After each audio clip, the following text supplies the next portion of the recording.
ओम शांति। ओम शांति। ओम शांति। आज का विषय बहुत ही विशेष है, क्योंकि हम केवल सुनेंगे नहीं, लेकिन अनुभवी मूर्त बनकर के बैठेंगे। एक होता है सुनना, एक होता है सुनाना, लेकिन सबसे ऊंची अवस्था होती है अनुभव करना। इसलिए कहते हैं कि अनुभव एक बहुत बड़ी अथॉरिटी है, बहुत बड़ी ताकत है। अनुभवी व्यक्ति शक्तिशाली होता है। जैसे दुनिया में भी लोगों के पास लौकिक अथॉरिटीज होती हैं, उसके कारण दुनिया उनके सामने झुकती है, उनका सम्मान करती है। अब जैसे देश का राष्ट्रपति है, उसके पास पॉलिटिकल अथॉरिटी है, तो वो जहाँ भी जाएगा लोग उसकी इज्जत करेंगे, उसका सम्मान करेंगे, उसके आगे झुकेंगे। देश या विदेश कहीं भी ऐसे ही देश का प्रधानमंत्री, अलग अलग विभागों के मंत्री, या जिले में जैसे कलेक्टर होता है, उसके पास भी बहुत बड़ी अथॉरिटी है। वो जो बात कह दे उसके नीचे वाले लोगों को माननी होती है। ऐसे ही एसपी होता है। ऐसे ही अगर किसी ने साइंटिफिक क्षेत्र में बहुत खोज की है तो वो भी एक अथॉरिटी बन जाता है। धर्म के क्षेत्र में भी कोई शंकराचार्य, कोई महामंडलेश्वर, जिनकी बड़ी बड़ी पदवियां हैं, तो उनका भी उस अथॉरिटी के कारण, शास्त्रों की अथॉरिटी के कारण सम्मान होता है। हम जो बाबा के बच्चे हैं, हमारे पास कोई पद की अथॉरिटी नहीं है, कोई पढ़ाई की अथॉरिटी नहीं है, लेकिन हमारे पास ईश्वरीय अनुभवों की अथॉरिटी है। ईश्वरीय शक्तियों की अथॉरिटी है, प्रेम की, पवित्रता की अथॉरिटी है। हमारा जो धारणामूर्त जीवन है, करनी कथनी एक है, उसकी हमारे पास अथॉरिटी है। और बाबा कहते हैं ये अथॉरिटी बाकी सब अथॉरिटीज को झुकाने वाली है, बाकी सबसे ऊंची और महान है। जैसे यज्ञ इतिहास में हम सुनते हैं कि मम्मा एक बार कानपुर में गई। स्थापना के प्रारंभ के दिन थे, तो वहाँ पे एक एंटी पार्टी थी। एंटी पार्टी ने अखबार में समाचार सुना कि ब्रह्मा कुमारियों की हेड आने वाली है, तो उन सब लोगों ने आपस में मिल करके एक योजना बनाई कि जहाँ पे प्रोग्राम हो रहा है वहाँ हम भी जाएंगे, और जब इनकी मम्मा आएगी तो उससे उल्टे सीधे सवाल पूछेंगे और उसको परेशान करेंगे। तो वो लोग सभा में आकर के बैठ गए। मम्मा अपने समय पर सभा स्थल पर गई, मंच पर गई, और मंच पर जो उनका स्थान था उस पर बैठने से पहले वो सारी सभा को ऐसे खड़े होकर के दृष्टि देने लगी। तो उस दृष्टि में ऐसी रूहानियत थी, अलौकिकता थी, सर्वमूल गुणों की खुशबू थी, सबके लिए ऐसी शुभ भावना, शुभकामना थी, ऐसा मातृ प्रेम था कि वो जो एंटी पार्टी के लोग थे वो भी एकदम जड़ होके मम्मा को देखते रहे। उनको क्या पूछना था वो भी भूल गए, और पूरा समय प्रवचन में एकदम चुप मौन में बैठे, और प्रवचन पूरा होते ही मौन में ही उठ करके चले गए। अगले दिन अखबारों में मम्मा की बहुत महिमा छपी और इस प्रकार से यज्ञ की बहुत अच्छी सेवा हुई। तो ये है ज्ञान की, गुणों की, शक्तियों की प्रत्यक्षता। इसको कहते हैं साक्षात स्वरूप और साक्षात्कार मूर्त स्वरूप, जिसमें हमें बिना बोले सामने वालों के ऊपर अपना प्रभाव छोड़ना है, प्रभावित करना है, उनको घायल करना है और उनके जीवन का भी परिवर्तन करना है। वैसे भी हम देखें, हम सबको क्या अच्छा लगता है? अनुभव सुनना अच्छा लगता है। कोई भी बड़ी बहन भाई आता है, पूछता है क्या सुनाऊं, तो हम कहते हैं अपने जीवन का अनुभव सुनाओ, मम्मा बाबा के साथ का अनुभव सुनाओ, अपने परिवर्तन का अनुभव सुनाओ। अगर मैगजीन में भी हम पढ़ते हैं तो सबसे पहले जो अनुभव होते हैं भाई बहनों के, वही पढ़ते हैं। और वो अनुभव एक दो को सुनाने सरल होते हैं, याद बहुत जल्दी हो जाते हैं।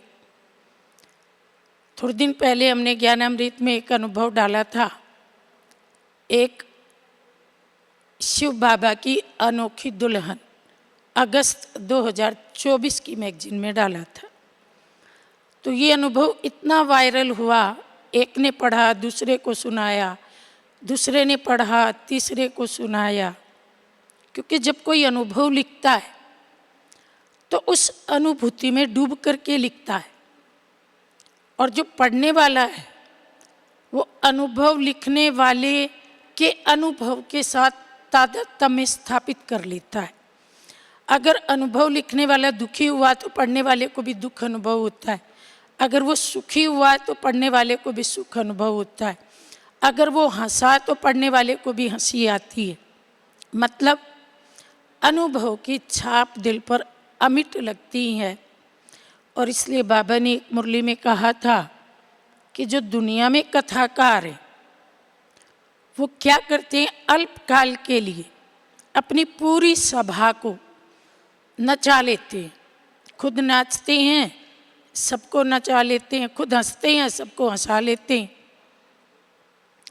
और कभी कभी प्रभु के प्यार में जब वो रोते हैं तो सारी सभा को भी रुला लेते हैं।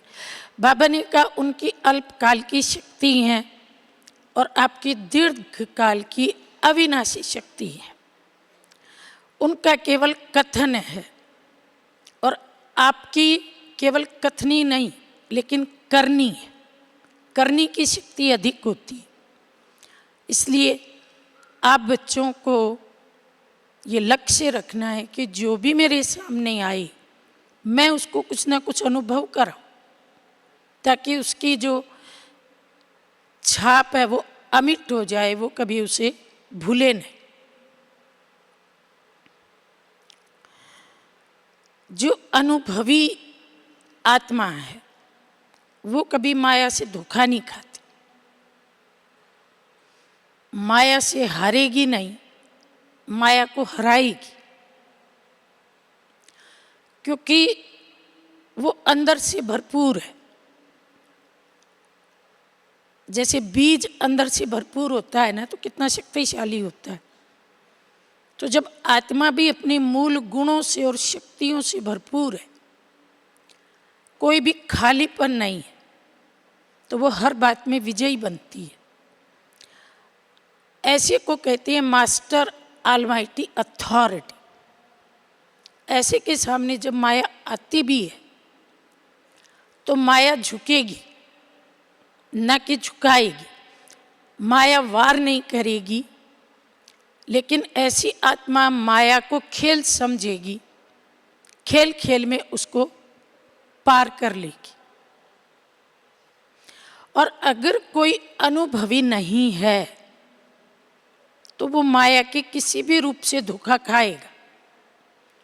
जैसे सीता अनुभवी नहीं थी, यादगार कहानी में क्या दिखाते हैं, सोने का हिरण देखा, उसको ये अनुभव ही नहीं था कि हिरण सोने का नहीं होता है, तो माया के आर्टिफिशियल रूप से, चमकदार रूप से धोखा खा गई।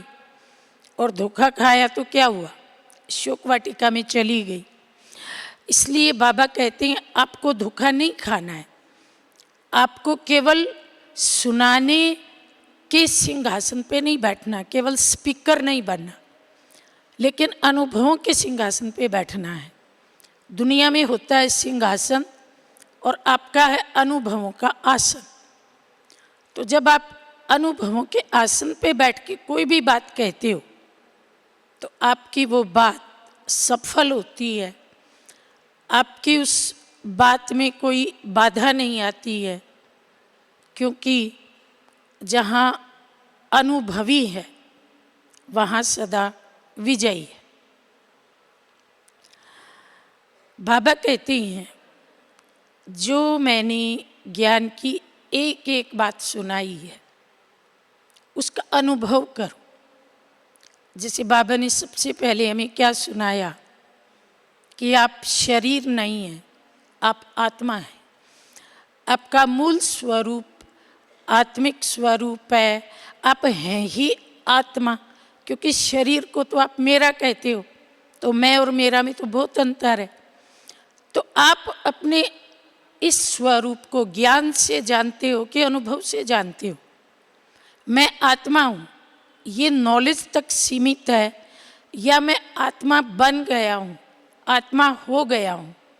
हर पल अपने उस स्वरूप में टिका रहता हूँ, ये अपने आप से पूछना है। जैसे दैहिक स्वरूप हमें अपना लगता है, हम भूलते नहीं। नींद में भी कोई नाम पूछे तो बता देते हैं। तो ये आत्मिक रूप भी अपना लगना चाहिए, और अपनी चीज़ कभी भूलती नहीं है। किसी वस्तु में भी मेरापन आ जाए, अपनापन आ जाए। एक छोटा सा रुमाल है, एक छोटा सा पेन है, उसमें भी हमारा मेरापन है, तो हम उसको भूलते नहीं। तो इस आत्मिक स्वरूप में भी इतना ही मेरापन होना चाहिए, ताकि हम चलते फिरते उठते बैठते इसको भूलें नहीं, बार बार इसकी अनुभूति में डूबे रहें। मैं ज्योति बिंदु हूँ, मैं बेदाग हूँ, मैं अजर अमर हूँ, मैं अलिप्त हूँ, न्यारा हूँ, उपराम हूँ, मेहमान हूँ, अकेला आया हूँ। घड़ी घड़ी ये चिंतन चलता रहे। मेरी कोई इच्छा नहीं है, इस प्रकृति के बने जगत में कुछ भी मेरा नहीं है, ना मैं किसी का हूँ ना कोई मेरा है। तो बार बार जब हम अपने उस स्वरूप का चिंतन करते हैं, उसका अवलोकन करते हैं, उसकी गहराई में जाते हैं, तो उस स्वरूप की अनुभूति करते हैं, अनुभवी मूर्त बनते हैं। और फिर इस स्थिति में टिक कर जब हम किसी को आत्मा का पाठ पढ़ाते हैं तो उसको भी अनुभव हो जाता है। अगर हम पहले टिके हुए नहीं हैं तो वो केवल ज्ञान मात्र रह जाता है, उस व्यक्ति के कानों तक तो जाता है लेकिन दिल तक नहीं पहुंचता। वो सुनता है और सुनने के बाद वो भूल जाता है, उसका स्वरूप नहीं बनता है। इसलिए बाबा ने कहा, जैसे दुनिया में साइंटिस्ट हैं, वो किसी एक प्राकृतिक तत्व को ले लेते हैं और उसके ऊपर खोज करते हैं, उसके अलग अलग पहलू के ऊपर चिंतन करते हैं, और उस एक तत्व के अनेक पहलू हमारे सामने प्रकट करते हैं। जैसे मान लो सोने के ऊपर एक्सपेरिमेंट करते हैं तो वो बताएंगे कि सोने का गलनांक क्या है, सोने की प्रॉपर्टी क्या है, सोने में क्या क्या धातु मिलाई जा सकती है, ये धातु मिलाएंगे तो इसका कलर कैसा हो जाएगा, ये मिलाएंगे तो क्या होगा, फिर उस मिलावट को कैसे ख़त्म किया जा सकता है। तो इस प्रकार के अनुभवों में वो डूबे रहते हैं और नई नई बातें दुनिया के सामने लाते हैं। तो बाबा कहते हैं आप बच्चे भी तो बहुत बड़े स्पिरिचुअल साइंटिस्ट हो ना, तो आप भी एक्सपेरिमेंट करो। वो प्रकृति पर एक्सपेरिमेंट करते हैं, तत्वों पर एक्सपेरिमेंट करते हैं, और आप प्रकृति की मालिक आत्मा पर एक्सपेरिमेंट करो। तत्व तो जड़ हैं, आप जड़ पर नहीं चेतन पर एक्सपेरिमेंट करो, अर्थात अपने आप के ऊपर ही एक्सपेरिमेंट करो। जैसे आत्मा के मूल अनादि गुण कितने हैं? कितने हैं मूल अनादि गुण? 7। तो उसमें से मान लो हमने एक गुण को ले लिया, आनंद को ले लिया, तो आनंद कहते किसको हैं? आनंद की अनुभूति कैसे की जा सकती है?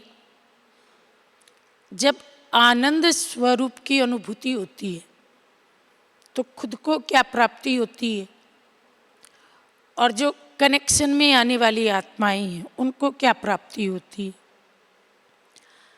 जब हम आनंद स्वरूप में डूबे रहते हैं तो हमारे चारों ओर का जो वातावरण है उसके ऊपर क्या प्रभाव पड़ता है,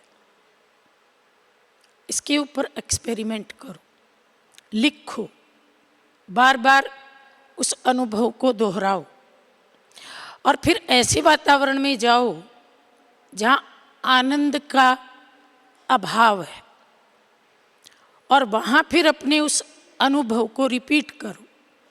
आनंद स्वरूप स्थिति में टिक करके हम उस स्वरूप में बैठे और हमने वो आनंद की किरणें फैलाई, तो क्या उस वातावरण में कोई परिवर्तन आया? क्योंकि ज्ञान केवल सुनने सुनाने का नहीं है, अनुभव के द्वारा इसको बढ़ाते जाना है।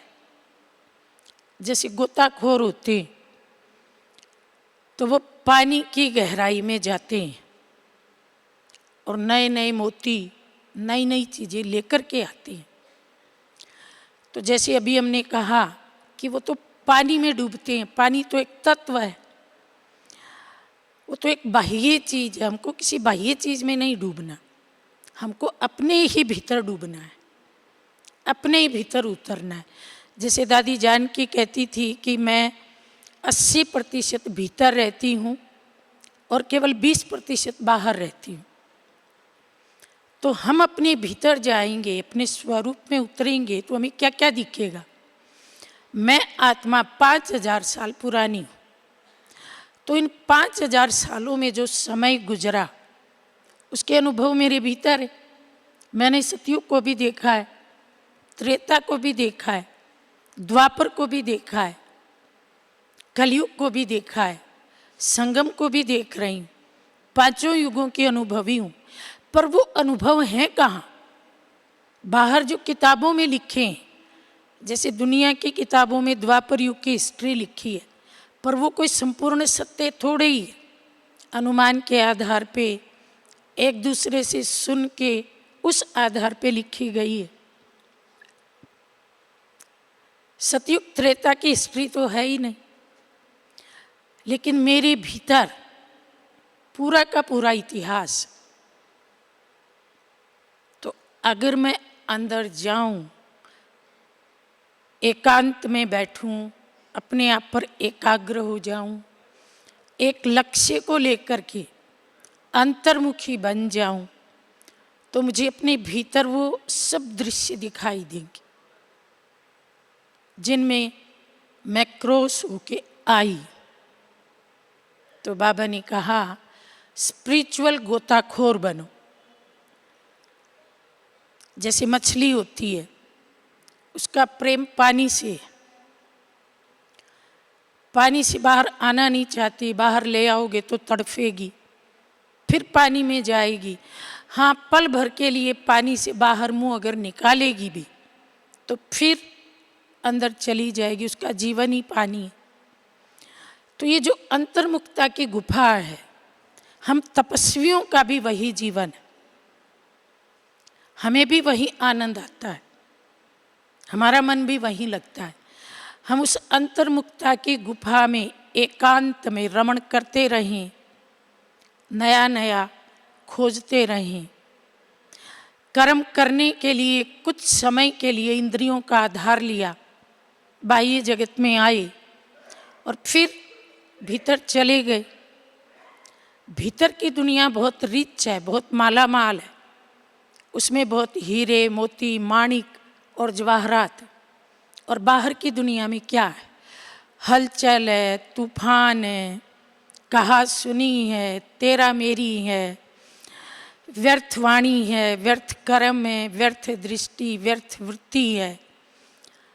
शक्ति का ह्रास होता है बाह्य जगत में, भीतर के जगत में शक्ति बढ़ती है, हम शक्ति संपन्न बनते हैं, हमारा सशक्तिकरण होता है। इसलिए हम बार बार भीतर जाएं, अनुभव करें। और बाबा ने एक बहुत सुंदर उदाहरण दिया था कि जैसे दुनिया की चीज़ें हैं, मिश्री है, मिश्री को आप नीम के पत्ते में भी लपेट दो, करेले के अंदर डाल दो तो भी अपना मिठास नहीं छोड़ती। और भी बहुत सारी चीज़ें हैं, बर्फ़ है, ठंडक बिना मेहनत के अनुभव करवाती है। फूल है, अपनी खुशबू को ऑटोमेटिक बिखेरता है। अग्नि है, एक तो दूर से उसकी रोशनी दिखाई देती है और उसकी गर्माहट भी महसूस होती है। तो जैसे प्रकृति के ये पदार्थ अपने गुण को प्रकट करते हैं, आप कौन है? शांत स्वरूप आत्मा। तो आप भी अपनी शांति के गुण को प्रकट करो। जो भी आपके नज़दीक आए उसे बिना बोले, बिना कुछ सुनाए शांति का अनुभव हो। वो ये कहे कि जब भी हम आपके पास आते हैं हमें शांति की लहरें आपसे प्राप्त होती। जितने भी हमारे गुण हैं, शक्ति का गुण है, पवित्रता का गुण है, नम्रता का गुण है, तो इन गुणों की ऑटोमेटिक सामने वालों को अनुभूति हो। बाबा ने कहा जब आप ऐसे अनुभव कराएंगे ना, तब लोगों का जीवन बदलेगा और तब आपकी याद भी नेचुरल हो जाएगी। आप ये नहीं कहेंगे कि मैं बाबा को याद कैसे करूं या मुझे याद भूल जाती है। सप्ताह याद बनी रहेगी और इस स्थिति में माया भी किनारा कर लेगी, क्योंकि हम बिजी होंगे, शक्तिशाली होंगे, तो माया ऑटोमेटिक नज़दीक नहीं आएगी। तो ये तो हो गए हम आत्माओं के निजी गुण। ऐसे ही बाबा भी गुणों के भंडार हैं, शांति के सागर हैं, प्रेम के सागर हैं, पवित्रता के सागर हैं। तो क्या हमने बाबा के उन गुणों का अनुभव किया है? एक एक गुण को अपने भीतर भरा है। जैसे बाबा सुख का सागर है और मैं आत्मा जिसने अनेक जन्म सुख को खोजा, अब मुझे पता पड़ा कि मैं सुख स्वरूप हूँ, लेकिन सागर तो शिव बाबा है। तो मेरी सुख की प्यास सदा काल के लिए तृप्त तब होगी जब मैं उस सुख के सागर के साथ कनेक्ट हो जाऊं।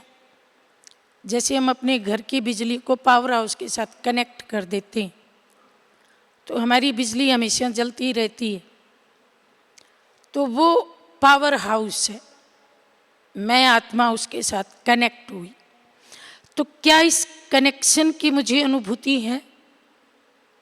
कनेक्ट हो गई और उसकी सुख की किरणें मुझ पे उतरने लगी और मैं इस सुख के एहसास में समय का भान भूल गई, स्थान का भान भूल गई। मैं उस सुख रूपी अमृत को पीती रही।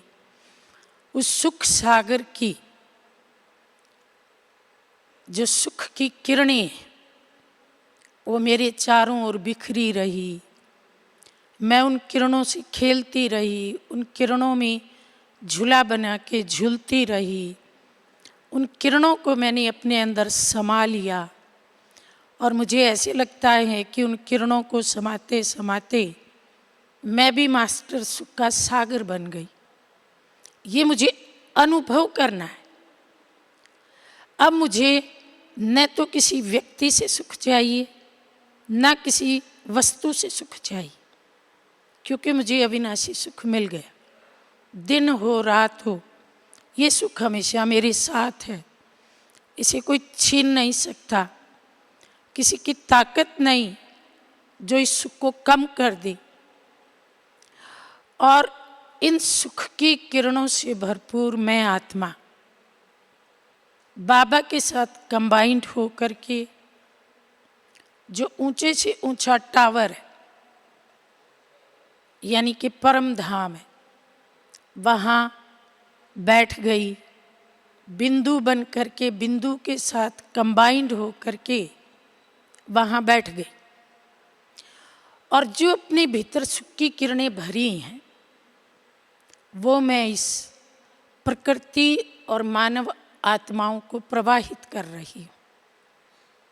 बाबा तो सुख का सागर है, उसके साथ मैंने अपनी किरणें भी कंबाइंड कर दी और मैं वहाँ बैठ कर के अनुभव कर रही हूँ कि आत्माओं को सुख की अनुभूति हो रही है। जैसे आप दाना डालते हो तो चिड़िया कबूतर दाना लेने आ जाते हैं, पानी का बर्तन रखते हो तो पक्षी पानी पीने आ जाते हैं। ऐसे ही हमने सुख की किरणें बिखराई और जो दुखी आत्माएं हैं सुख को खोज रही हैं, हमें महसूस हो रहा है कि वो उन किरणों को ग्रहण कर रही हैं, उन किरणों को महसूस कर रही हैं, उनका दुख कम होते जा रहा है। तो ये भी अनुभव की स्टेज, ये अनुभव हमें रोज करना है और ऐसे अनुभव करते करते हम अनुभव की अथॉरिटी, सुख की अथॉरिटी बन जाते हैं। कोई पूछता है सुख कहाँ है तो हम क्या कहेंगे? सुख तो हमारे भीतर है, सुख तो सदा हमारे साथ है। हम भी मास्टर सुख के सागर हैं। बाबा ने कहा द्वापर युग से आत्माएं केवल सुनती और सुनाती आई, लेकिन अब द्वापर भी नहीं है, कलयुग भी नहीं है। ये तो नया युग है, नया समय है और नई अनुभूतियों से ही नया युग आएगा। अगर हम पुरानी चाल चलते रहे तो नया युग कैसे आएगा? तो नए युग का नया ज्ञान क्या है? नई नई खोज करो, नवीनता लाओ अपने जीवन में, हर रोज नया अनुभव करो, हर रोज कुछ नया सीखो। क्योंकि अभी हम संगम युग पर हैं और संगम युग है ही नवीनता का युग। इसलिए दुनिया वाले भी कहते हैं तुम्हारी सब बातें नई है, क्योंकि हमारा बाबा भी हमें नया सिखाता है और उस नए को हम दुनिया के सामने प्रेजेंट करते हैं। हमने अपने बड़ों के मुख से सुना है कि ब्रह्मा बाबा का एक स्लोगन था, जैसे कर्म मैं करूँगा मुझे देख करके और करेंगे। ऐसे नहीं जैसे मैं बोलूँगा और मेरा सुना हुआ और करेंगे। बोले हुए को लोग फॉलो नहीं करते, लेकिन किए हुए को देख करके लोग फॉलो करते हैं। जैसे पुराने ज़माने में रेडियो था तो रेडियो की बातों का लोगों को इतना आकर्षण नहीं होता था। कोई सुनता था, कोई नहीं सुनता था और फॉलो तो बिल्कुल नहीं कर पाते थे। लेकिन जब से टीवी आया तो टीवी क्या करता है? जो बोलता है वो करके दिखा देता है। तो लोगों को ज़्यादा आकर्षण किसका है? टीवी का ज़्यादा आकर्षण है, रेडियो का नहीं है। तो हमें अपना जीवन कैसा बनाना है? रेडियो जैसा कि टीवी जैसा? कैसा बनाना है? टीवी जैसा बनाना है ना। तो ब्रह्मा बाबा ने अपना जीवन पारदर्शी बनाया। उनके पास दो अथॉरिटी थी, एक ज्ञान की अथॉरिटी थी, एक अनुभव की अथॉरिटी थी। दोनों कंबाइंड हो जाती थी, इसलिए बाबा का एक एक शब्द बच्चों के जीवन को परिवर्तन कर देता था। एक एक शब्द चरित्र बन गया, एक एक शब्द यादगार बन गया। बाबा ने कब क्या बोला वो बातें ही तो हम जीवन कहानी में सुनते हैं। तो वो बातें अनुभवी बातें थी, अनुभव से भरी हुई बातें थी। तो बाबा हम बच्चों को भी कहते हैं कि ज्ञान तो आप रोज सुनते हो, ज्ञान की अथॉरिटी तो आपके पास है, तीनों कालों का ज्ञान है, तीनों लोकों का ज्ञान है, आत्मा का ज्ञान है, परमात्मा का ज्ञान है, सृष्टि चक्र का ज्ञान है। लेकिन क्या जो कुछ बाबा से सुनते हो उसका अनुभव भी है? एक एक बात का अनुभव है। जैसे बाबा कहते हैं ड्रामा हूबहू रिपीट होता है, क्या इसका अनुभव है? मक्खी भी सामने से गई तो एक कल्प पहले का सीन रिपीट हुआ है। इसमें ना कोई आश्चर्य की बात है, ना क्यों की बात है, ना क्या की बात है। क्या हम ड्रामा के पट्टे पर ऐसे अडिग और अटल होकर के चलते हैं? तब हम कहेंगे कि हाँ हम ड्रामा की पॉइंट के अनुभवी हैं। लेकिन मन में क्यों आता है, क्या आता है, कैसे होता है, ये ऐसे क्यों हो गया, ये ऐसे क्यों हो गया, इसका मतलब ये है कि ड्रामा का ज्ञान तो है लेकिन अनुभव नहीं। मान लीजिए कोई प्रतिकूल दृश्य सामने आया, हमें पसंद नहीं है और उस दृश्य को देख करके हम दुखी हो गए, तो इसका मतलब क्या हुआ? ड्रामा का ज्ञान है। क्योंकि ड्रामा का ज्ञान कहता है जो हो रहा है वो भी कल्याणकारी, जो हो चुका वो भी कल्याणकारी, जो आगे होगा वो भी कल्याणकारी। तो अगर मैं इस अनुभव में स्थिर हूँ, स्थित हूँ, तो कुछ भी हो मुझे अनुभव होगा कि मेरा कल्याण हो ही नहीं सकता। संगम युग कल्याणकारी है, बाप कल्याणकारी है। बाप ने कहा है मैं अकल्याण को भी कल्याण में बदल दूंगा, तुम निश्चय बुद्धि होकर के चलते रहो। तो अगर मैं निश्चय बुद्धि हूँ मतलब मैं अनुभवी हूँ, तो ऐसे जितने भी पॉइंट हैं उन सब के स्वरूप में टिकना,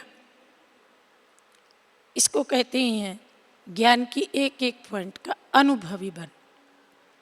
ऐसे ही मम्मा भी अनुभवी मूर्त थी। मम्मा के जीवन की एक और घटना मुझे याद आ रही है। जब यज्ञ कराची में था तो अमृत वेले उस समय योग नहीं होता था। एक मॉर्निंग में मम्मा को तो 2 बजे उठने का अभ्यास था, योग करती थी और योग करने के बाद वो किचन में चली गई, एक भी बच्चा नहीं उठा था।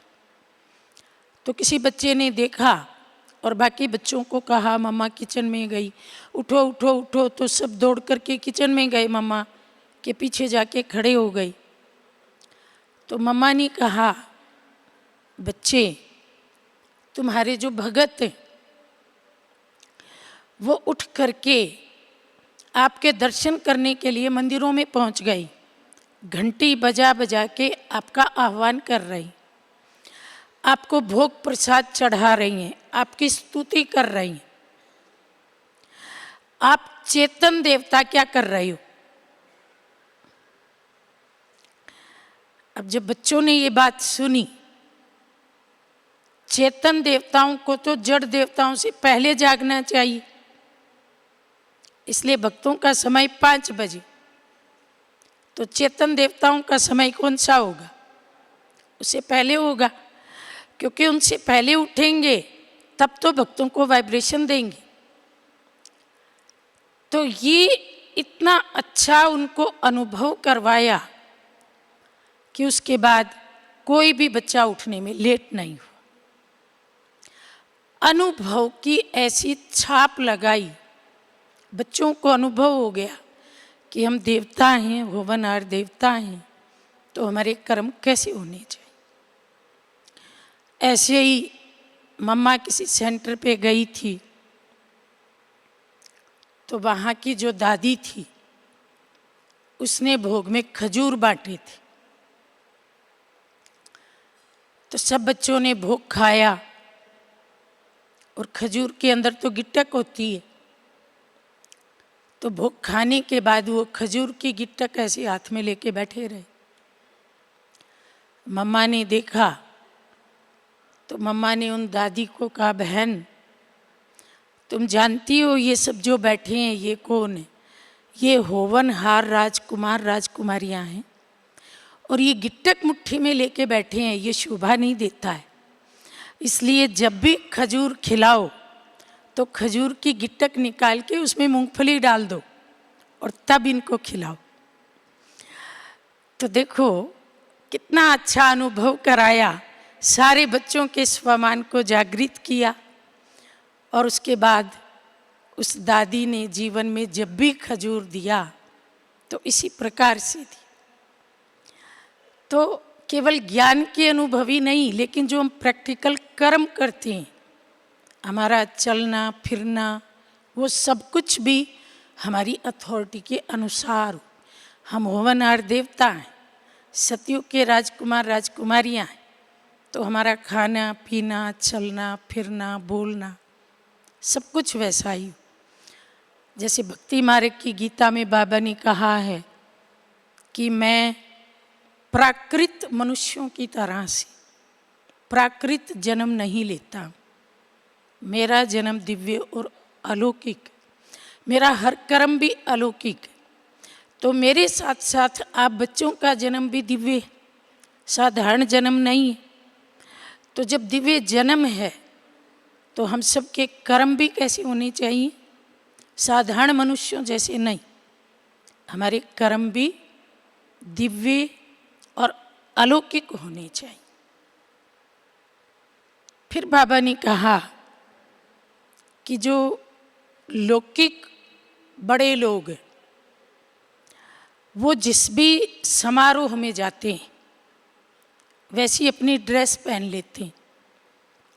जैसे मान लो किसी मंदिर या तीर्थ के समारोह में जाना होगा तो उस प्रकार के कपड़े पहनेंगे, शादी ब्याह में जाना होगा तो वैसे कपड़े पहनेंगे।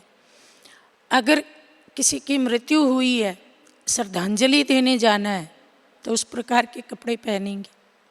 उनमें कॉमन सेंस होती है और इस कारण से उनकी महिमा भी होती है। बाबा ने कहा मन में बेशक वो चीज़ ना हो, लेकिन बाहर से दिखावा तो करते हैं ना, रियल नहीं हो पर बनावट तो ऐसी बनाते हैं ना, तो वो बनावट करने में होशियार है। आप अपनी रियलिटी में होशियार बनो। कोई भी कर्म करने की तैयारी करते हो उससे पहले अपनी मन की स्थिति की भी तैयारी करो। अपने मन को भी वो ड्रेस पहनाओ। जैसे मान लो कुछ लोगों से मिलने जाना है तो मन को कौन सी ड्रेस पहनानी है? आत्मिक दृष्टि की ड्रेस पहनानी है, रूहानियत की ड्रेस पहनानी है, उनको रूहानी दृष्टि से देखना है, आत्मिक भाव से देखना है। ये तैयारी करके फिर उनके सामने जाना है। मान लो मंच पे भाषण करना है तो जो सभा में विराजमान है उन सबको केवल शब्दों से नहीं, लेकिन आंतरिक शक्ति के वाइब्रेशन भी देने हैं, शुभ भावना शुभकामना भी देनी है।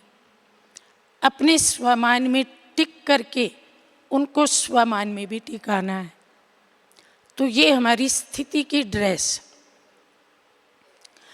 अगर हम किसी मनोरंजन के कार्यक्रम में जा रही हैं तो भी हमें रूहानी मनोरंजन की स्थिति में टिकना है, हंसना है, मुस्कुराना है, लेकिन देवताओं की भांति। मुस्कुराते हुए देवता कितने आकर्षक लगते हैं, जोर जोर की हंसी नहीं, लेकिन फरिश्तों जैसी देवताओं जैसी मुस्कान। तो वो स्थिति हमें पहले से बनानी है। जैसे वो अपनी ड्रेस घर से पहन करके जाते हैं तो हम भी उस प्रकार का मानसिक स्वरूप बना करके जाएं तो हमें कई गुना सफलता मिलेगी और लोग हमारी वाह वाह भी करेंगे। जीवन में कई बार कई समस्याएं आती हैं, परिस्थितियां आती, और उस समय अगर हम सहन शक्ति का आह्वान करते हैं तो कई बार सहन शक्ति आती नहीं, हम बुलाते ही रह गए, और जब वो सब कुछ हो गया, स्थिति हिल गई, फिर याद आया कि अरे ऐसे नहीं बोलते, ऐसे बोलते तो ठीक रहता। पर अब तो समय निकल गया। जब शत्रु सामने था तब तो हथियार याद नहीं आया, यूज नहीं किया, और जब वो घायल करके चला गया तब हथियार याद आया, तो घायल तो हो गई। तो इसके लिए बाबा ने एक बहुत सुंदर विधि बताई कि सहन शक्ति रूपी गुण को लो और उस पर चिंतन करो कि सहन शक्ति क्या है। अगर मेरे भीतर सहन शक्ति होगी तो उसके क्या फायदे होंगे। सहन शक्ति की कब कब जरूरत पड़ती है, और जब सहन शक्ति से हम किसी के साथ व्यवहार करते हैं तो सामने वाले पे क्या प्रभाव पड़ता है, हम पे क्या असर आता है, ये पहले से मनन करो। जैसे आपने सुना होगा कि हमारी जो सेना है वो युद्ध अभ्यास करती है। किसी देश ने हम पे आक्रमण किया नहीं है, लेकिन आक्रमण से पहले सेना दो भागों में विभाजित होकर के एक आक्रमणकारी पार्टी बनती है, एक देश की रक्षक पार्टी बनती है, और रियल युद्ध की तरह से वो युद्ध का अभ्यास करते हैं। क्यों करते हैं? उसमें बहुत समय भी लगता है, शक्ति भी लगती है, और उसमें बहुत खर्चा भी होता है। पर क्यों करते हैं? इसलिए कि जब रियल युद्ध आए तो हम एक्सपर्ट हो चुके हों और उस रियल युद्ध का सामना करने में हमें भय ना लगे, क्योंकि हम तो पहले ही रिहर्सल कर चुके हैं। कोई ड्रामा करना हो तो उससे पहले रिहर्सल होती है, फिर फाइनल होता है तो अच्छा होता है। तो बाबा ने कहा सहन शक्ति का फाइनल प्रयोग करने से पहले आप एकांत में उसका रिहर्सल करो। केवल सहन शक्ति का नहीं, समाने की शक्ति का भी। एक दृश्य देखो कि कोई व्यक्ति आपको बहुत कुछ बोल रहा है, गलत बोल रहा है, झूठ बोल रहा है, ब्लेम लगा रहा है, और उस समय मैं क्या कर रही हूँ? मैं आत्मा सब कुछ सुनते हुए भी बिल्कुल नहीं सुन रही हूँ। सब कुछ सुनते हुए भी सागर की तरह अंदर लेके जा रही हूँ, समा रही हूँ, और सब कुछ सुनते हुए भी उसके लिए शुभकामना रख रही हूँ। सब कुछ सुनती भी जाती हूँ और उसको माफ़ भी करती जाती हूँ, उसके लिए दुआ भी करती जाती हूँ। ये हमको पहले रिहर्सल करनी है। फिर जब रियल ये सीन सामने आएगा तो हमको कोई मेहनत नहीं लगेगी, हम उससे पार हो जाएंगे। तो बाबा कहते हैं इन शक्तियों को स्टॉक में मत रखो, गुणों को भी। जैसे लोगों के पास आजकल गहना है, जेवर है, बैंक में रख देते हैं, खुशी भी नहीं है। घर में हो तो कम से कम देख देख करके खुश तो हो कि मेरे पास इतना गहना है। देख भी नहीं पाते, लॉकर में बंद है, जिंदगी भर लॉकर में बंद रहता है। कई बार तो उसकी मृत्यु के बाद कोई दूसरा ही उस लॉकर को खोल के उसको यूज करता है। तो ये जो ज्ञान के अस्त्र शस्त्र हैं, गहने हैं, जेवर हैं, इनको लॉकर में बंद मत रखो। इससे संतुष्ट मत हो जाओ कि हाँ हमको ज्ञान आता है, हमको पता है, सहन करना चाहिए, इससे संतुष्ट मत हो जाओ। लेकिन उसका बार बार प्रयोग करके देखो, उस जेवर को बार बार पहन करके देखो। कईयों को शौक होता है ना, बिना किसी ओकेजन के भी डब्बा निकालते हैं, पहन के देखते हैं, फोटो खिंचवाते हैं, हम कैसे लग रहे हैं। तो हमको भी बार बार इन ज्ञान रत्नों का प्रयोग करना है, शस्त्रों को चला करके देखना है, ताकि मौके पे हम चला सके। और फिर बाबा ने कहा कि देखो, आपको जो योग सिखाया है ये सर्वोच्च योग है। बाकी सारे योग या तो इसकी किसी एक छोटी सी बात को लेकर के बनी है या इसकी कॉपी है, लेकिन रियल तो यही है। और इसके कितने नाम हैं? ये कर्म योग है, ज्ञान योग है, सहज योग है, संन्यास योग है, भक्ति योग है, समत्व योग है। बहुत सारे नाम हैं। तो एक एक नाम का अनुभव करो। जैसे बाबा ने कहा ये सहज योग है। सहज योग का मतलब क्या है? कोई भी कर सकता है, कभी भी कर सकता है, कहीं भी कर सकता है। तो क्या मुझे सहज योग का अनुभव है? अगर केवल बैठ के ही मेरा योग होता है, इसका मतलब मैं सहज योगी नहीं। अगर मधुबन में ही मेरा योग लगता है, सेंटर पे जाके ही मेरा योग लगता है, इसका मतलब मैं सहज योगी नहीं। पर बनना तो मुझे सहज योगी है, तो मैं सहज योगी बनूं। हर स्थान पे, हर स्थिति में मैं योग युक्त हो सकूं। इसी तरह से एक कर्म योग है। तो क्या मुझे कर्म योग का अनुभव है? कर्म योग का मतलब क्या है? कर्म करते हुए योग। कोई भी कर्म, सफर करना भी कर्म है, चलना भी कर्म है, खरीदारी करना भी कर्म है, खाना भी कर्म है, मिलना जुलना भी कर्म है। कोई भी कर्म। तो क्या उस कर्म को करते मैं योग का अनुभव करता हूँ, बाबा के साथ का अनुभव करता हूँ? क्या मुझे कर्म योग का अनुभव है? या कर्म होने के बाद याद आता है, अरे बाबा को याद करना ही भूल गए। या कर्म करते बैलेंस बनाना मुश्किल लगता है। या तो पलड़ा कर्म की तरफ झुक जाता है, या तो पलड़ा योग की तरफ झुक जाता है, फिर कर्म नहीं होता है। तो क्या मुझे बैलेंस बनाना आता है? क्या मैं कर्म योग का अनुभवी हूँ, या सिर्फ कर्म योग नाम सुना है, अनुभव नहीं होता? हाथों से काम करना शुरू किया और बुद्धि भाग गई, मन चंचल हो गया, बुद्धि भटकने लगी, पुराने संस्कार जागृत हो गई। फिर काम छोड़ करके कुछ पढ़ा लिखा, तब मन फिर एकाग्र हो गया। तो ये तो कर्मयोग का अनुभव नहीं हुआ। तो इसका भी अनुभव करना है। फिर ये ज्ञान योग है। तो क्या ज्ञान का चिंतन करते करते मुझे योग का अनुभव होता है, या केवल ज्ञान की स्मृति रहती है पर ज्ञान के साथ योग नहीं जुटता? क्या मुरली सुनते मैं योग युक्त रहता हूं? फिर ये संन्यास योग है। संन्यास योग मतलब क्या?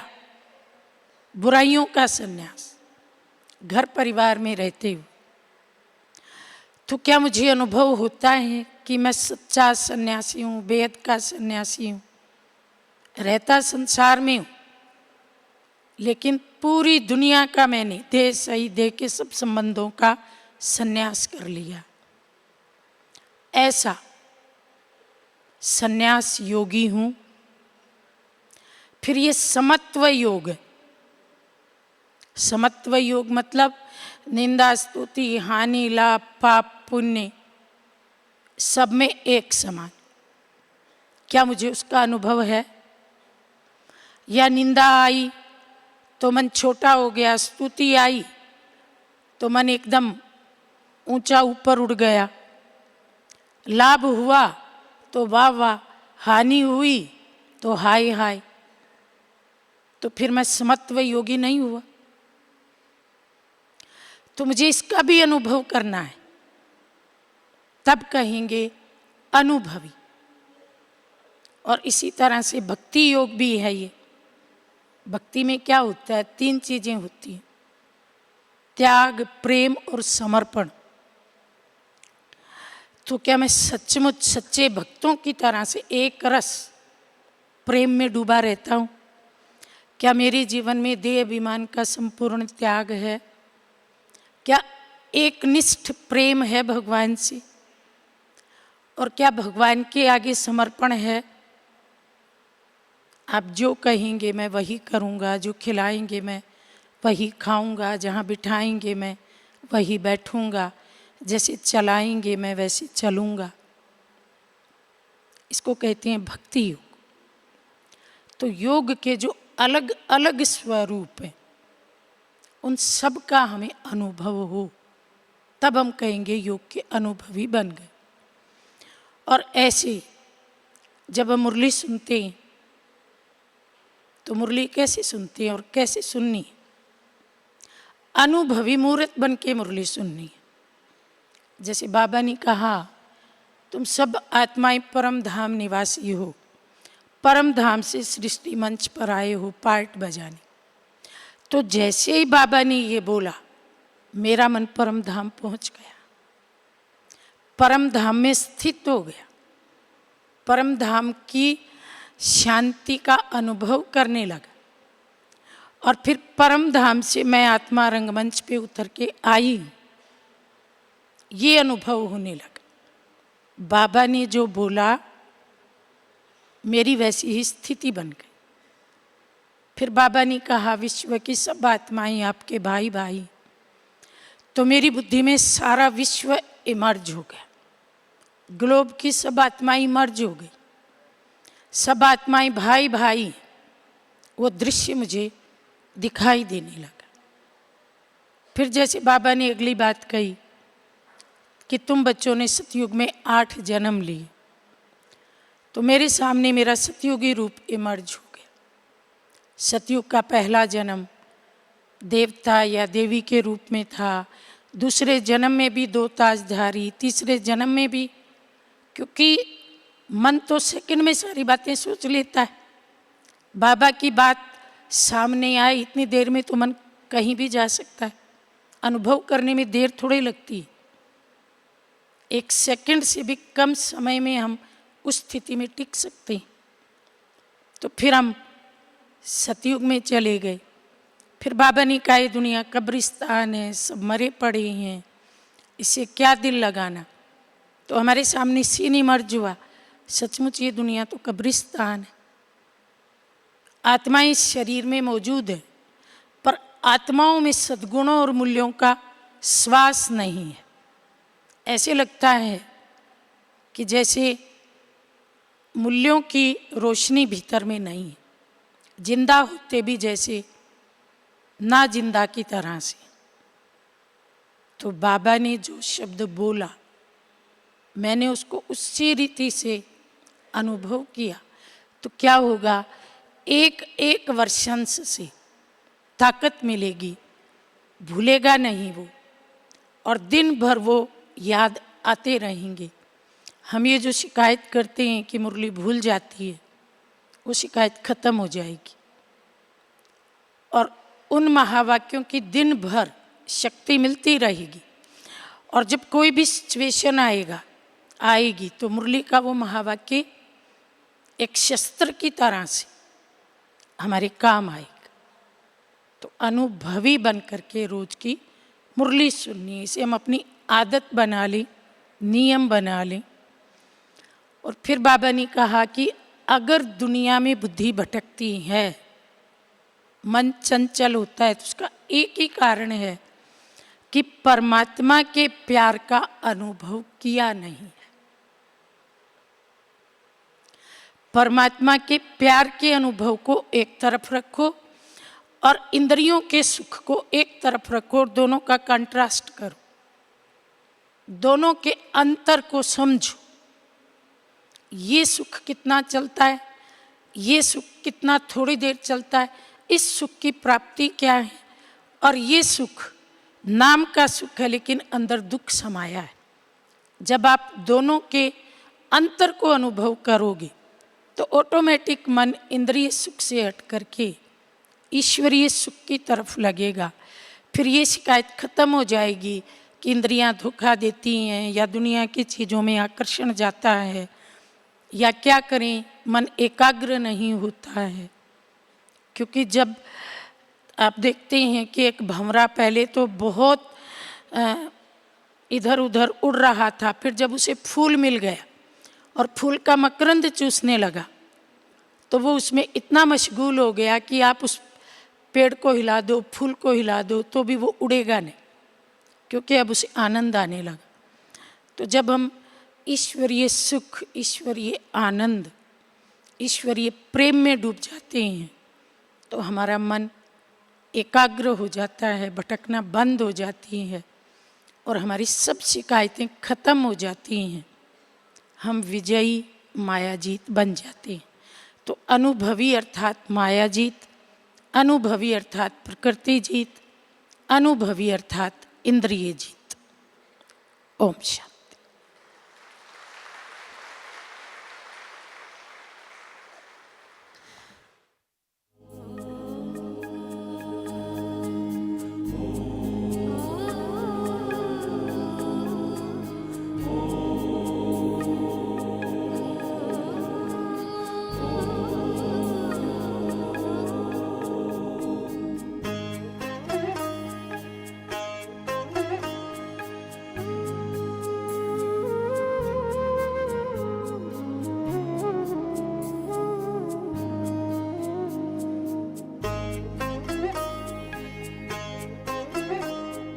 शांत स्वरूप, शक्ति स्वरूप, प्रेम स्वरूप मैं आत्मा हूँ। पवित्र स्वरूप, सुख स्वरूप, आनंद रूप मैं आत्मा हूँ, आत्मा हूँ। निराकार की मैं पहचान, बिंदु स्वरूप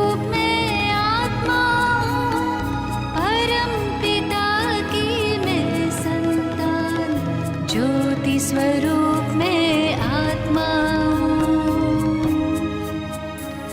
शांत स्वरूप, शक्ति स्वरूप, प्रेम स्वरूप में आत्मा हूँ।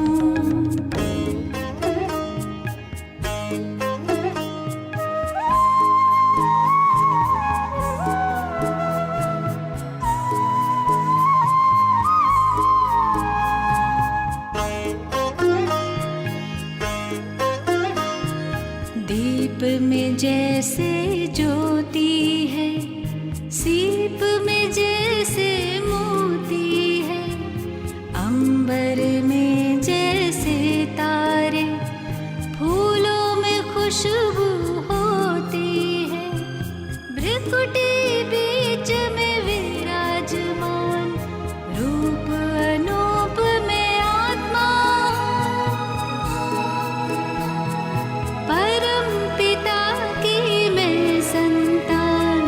ज्योति स्वरूप में आत्मा हूँ। शांत स्वरूप, शक्ति स्वरूप, प्रेम स्वरूप में आत्मा हूँ।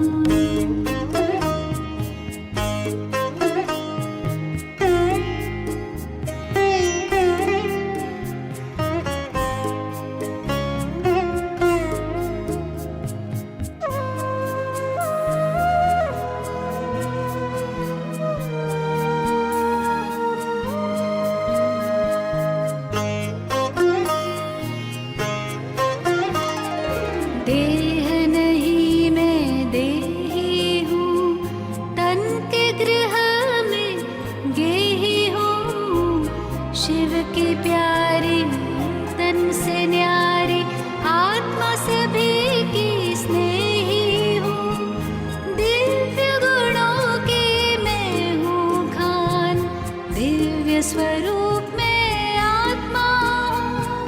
परम पिता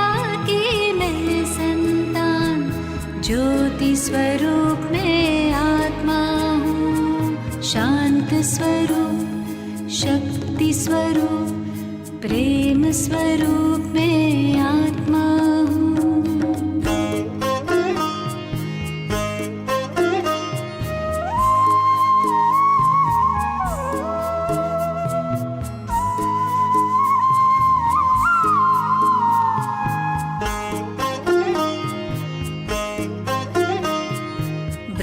कहाँ से मैं अवतार लिए, देह का मैं आधार लिए, सृष्टि मंच पर अभिनय करती मैंने जन्म कई बार लिए। साथी मेरा सर्वशक्तिमान ज्ञान स्वरूप में आत्मा हूँ। परम पिता की मैं संतान ज्योति स्वरूप में आत्मा हूँ। शांत स्वरूप शक्ति स्वरूप प्रेम स्वरूप में आत्मा हूँ। पवित्र स्वरूप सुख स्वरूप आनंद रूप में आत्मा हूँ, आत्मा हूँ। शांत स्वरूप शक्ति स्वरूप प्रेम स्वरूप में